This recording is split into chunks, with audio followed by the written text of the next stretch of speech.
বলছেন আসসালামু আলাইকুম রহমতুল্লাহ। ওয়ালাইকুম আসসালাম রহমতুল্লাহ। তসবিহ গণনার ক্ষেত্রে ডান হাতের আঙ্গুলের গিঁটগুলো কোন দিক থেকে গণনা করব? আঙ্গুলের অগ্রভাগ গণনা করা যাবে কি? দুটি প্রশ্ন। তসবিহ করার ক্ষেত্রে ডান হাতের আঙ্গুলের গিঁটগুলো কোন দিক থেকে গণনা করব?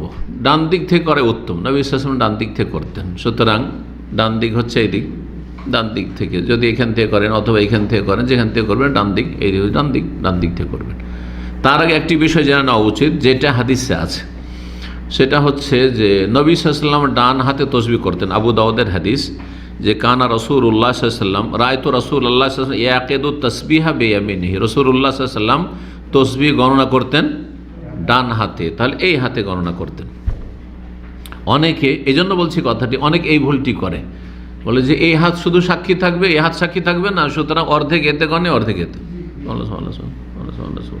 না, বাম হাতে গণবেন না। বাম হাত নিচু মানের কাজের জন্য, ময়লা আবর্জনা ইত্যাদি পরিষ্কার করার জন্য, আর ভালো কাজের জন্য তসবিহ যেহেতু ভালো কাজ, সুতরাং ডান হাতে। তারপর নবী সাল্লাল্লাহু আলাইহি ওয়াসাল্লাম ডান হাতি করেছেন। আবু দাউদ তিরমিজিতে হাদিসটি আছে, হাদিসটি আল্লাহ আলবানী সহিহ বলেছেন। এই বিষয়টি জানলাম। এখন ডান হাতের মধ্যে এই দিক থেকে শুরু, অনেকে এই দিক থেকে করেন না, এই দিক থেকে শুরু করব, যে দিক থেকে সুবিধা হয়, তবে ডান দিক থেকে করলে ভালো মনে করি। কিন্তু নবী সাল্লাল্লাহু আলাইহি ওয়াসাল্লাম থেকে এমন কোনো প্রমাণ নেই কোন দিক থেকে শুরু করেছেন। নবী সাল্লাল্লাহু আলাইহি ওয়াসাল্লাম বা আরবদের গণনাগুলি অন্যরকম ছিল, এইটাও জানি না। অনেকে বলছে না, আরবরা যেমন করে গণেছে 1400 বছর আগে, ওইভাবে গণতে হবে, এমন কিছু নয়। কিন্তু কারণ উদ্দেশ্য গণনার পদ্ধতি ফলো করা নয়, বরং উদ্দেশ্য হচ্ছে 33 বার পুরা করা। সেটা যেভাবে করেন না কেন, তসবির দানাই করবেন না, কারণ সেটা সুফিদের একটি লক্ষণ। আরেকটি হচ্ছে মুসলিম সমাজের যারা পাপী তাদের লক্ষণ। বিভিন্ন পাপ করে কিন্তু তসবিহ ঝুলিয়ে বেড়ায়, হ্যাঁ, মুসল্লি সাজার জন্য, একটু ধার্মিক সাজার জন্য। তো যেহেতু ওরাও খারাপ, সমাজের খারাপ লোক, আর যারা সুফি বেদাতি তারাও খারাপ, যারা তসবির মালা জপে। সুতরাং তসবিহ হাতে নিয়ে, তসবির দানা নিয়ে আপনি জিকির আজকার করবেন না, তসবিহ পাঠ করবেন না।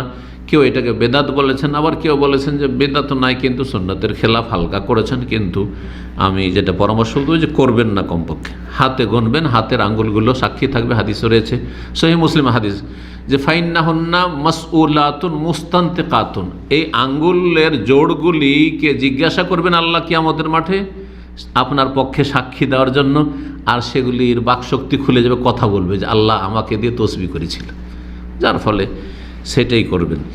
তারপরে বলছেন যে আঙ্গুলের অগ্রভাগ গণনা করেন, মানে এইখানে এগুলো গণনা, অসুবিধা নেই, আপনি যেভাবেই গণনা করেন না কেন, যেভাবে গণনা করেন। অনেকে গণনা করে, যেহেতু এতে আছে, আমি যেটা সহজ মনে করি, এতে যদি গণনা করেন তো 16 হবে, 16 দুগুণে 32, তো একবারই করে নিলেন, হ্যাঁ, একবারই করে নিলেন। কেউ যদি মনে করে যেমন করবে সুবহানাল্লাহ, আলহামদুলিল্লাহ, আল্লাহু আকবার একসাথে, তাও করতে পারেন। যে এমন না যে সুবহানাল্লাহ আগে 33 বার শেষ করতে হবে, তারপর আলহামদুলিল্লাহ 33 বার, তারপর আল্লাহু আকবার 33 বার, যদি এরকম করেন তাও কোনো অসুবিধা নেই, জায়েজ আছে।